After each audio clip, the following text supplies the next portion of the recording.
Halloween coming up. Little jack-o'-lantern. Little levity here, okay? Little treat for you. Here are some of the youngsters across Canada who are doing their best on cherries. What do you think? You get to vote. I kind of a little upset at you're bringing us up at Halloween. I don't know. I sent one in. A kid sent me one too. A little. And I think there's one coming up. The guy sent me. That's Rob Ford. Oh, can I say Rob Ford? Better not. Okay. Could be Rob Ford. He lives by the sword. All right. Yes. Good communication. If you mean guys talking, I know communication and all that. Look at this here, kid. Go ahead and roll it. Look at this, kids. Here's two guys that have played together for 400 years. You guys, after practice or before practice, this is what you should do. You should be talking like this. We're going here. We're going there. We're going. These guys have been together forever. Sort of a one-way conversation here going. But Marty's talking. Well, he's the centerman. He's the guy. He's the guy that's doing it all. Watch that. Imagine that. All that time together.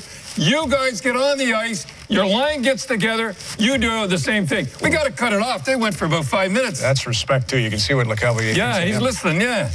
All right. Edmonton Oilers, I'm going on and on about the guy you coached in the top prospects game. Ryan Nugent-Hopkins is clearly with Eberle and Hall, the story, but a great thing on defense, too, the whole defense for Edmonton. Well, you know, I want to talk about Cam Barker. Don't play that goal.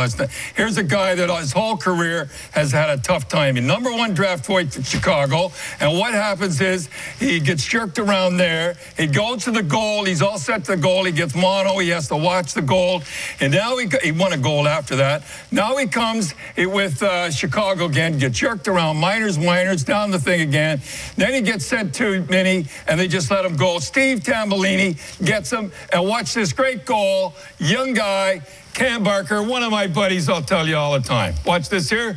Top corner. Looks like he can do it. Watch this now. They slowed this down. You should have seen him coming in.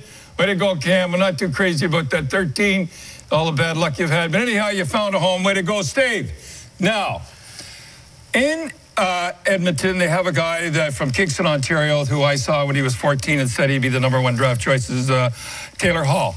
I used to, with the Boston Bruins, I could never understand guys when they wanted to change. They get the puck over the red line, dump it in, give it to the other club, and then they change and the other club's coming out. What we used to do when we wanted to change sometime, we'd put it back to defensemen. We sometimes even put it back to the goalies because Cheevers can handle the puck. Don't give it away. You young coaches, watch what Taylor Hall does when he wants to change right here.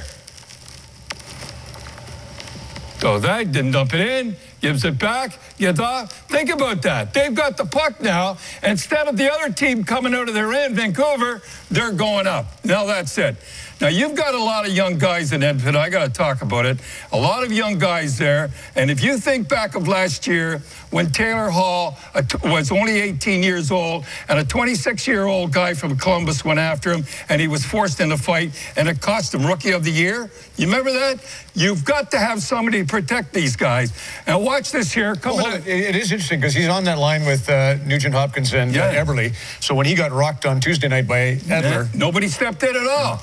And we've got. So what do you do? Put a defenseman with him? Well, I'm not a defenseman. You got to.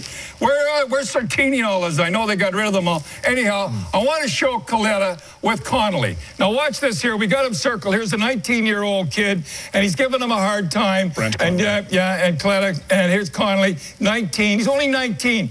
Watch Donnelly step in and straighten it out. You wanted somebody, pick on somebody your own size. That's why they love Donnelly. Okay, watch him go. Donnelly straightens him out. Downey, I know Steve Downey. What do you know? I know he's a good. Watch him at the very end.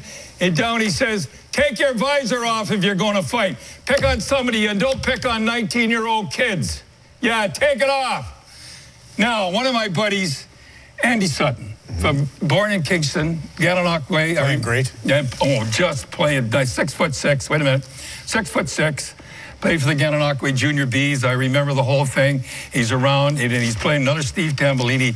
Good, all young guys coming out of there. Now, what happens here is he hit the cog. I'll call him the cog, okay? Gets a bad pass. So it was too juicy. Watch this here. Coming up now. What a juicy when he couldn't let it go. I'm not blaming Andy. It was too coming like that. Now watch Shane O'Brien. He steps in like he should. A 19-year-old kid. There's too many young kids in Edmonton. They've got to have somebody protect those kids, or Hall will end up with his ankle hurt again. Good guy Shane O'Brien now. Okay. Vancouver. So it's Roberto Luongo's clearly the one in the crosshairs. I hear Bieksa is getting a little bit of heat too. Well, I don't know what Bieksa. You see him break his stick the other night. I don't know. He's one of my favorites, but I don't know what happened. Anyhow, Vancouver. Everybody is after Vancouver. I mean, and I saw something on television I couldn't believe. It had every bad headline that was in the paper from the playoffs back. It was unbelievable how bad Luongo is. It's always Luongo's fault. It's always a goaltender's fault. First of all, I don't think Vancouver's paying the price, and I can prove it. When you want to win and you want to pay the price, blocking shots. Everybody else likes to score goals and have fun, even fight. But blocking shots, you have to pay the price. They do not pay the price blocking shots. I'll give you an illustration. They played Edmonton. Edmonton had 31 blocked shots. I think they had 11. Well, you're going to say they had more shots at it. I think it's the way it goes. In 10 games, they've only had 84 blocked shots, right? And the other teams against them has had 164. You've got to play the price. Stop winning. Now, here's another thing. You say, why does everybody hate Vancouver? One of the reasons you have to stop this stuff. I cheer for Vancouver. I want them in the finals. Watch. He looks at the referee. Come on. Watch this Herwood coming up. Goes out to things. Looks at the referee. Look. Oh, come on. Look at this Herwood. Gets hit again. Looks at the referee. Watch. Look at this. Stop whining. Start paying the price. Quit blaming the goaltenders, and you'll start winning again. Don Cherry in the Coach's Corner on Hockey Night in Canada on CBC.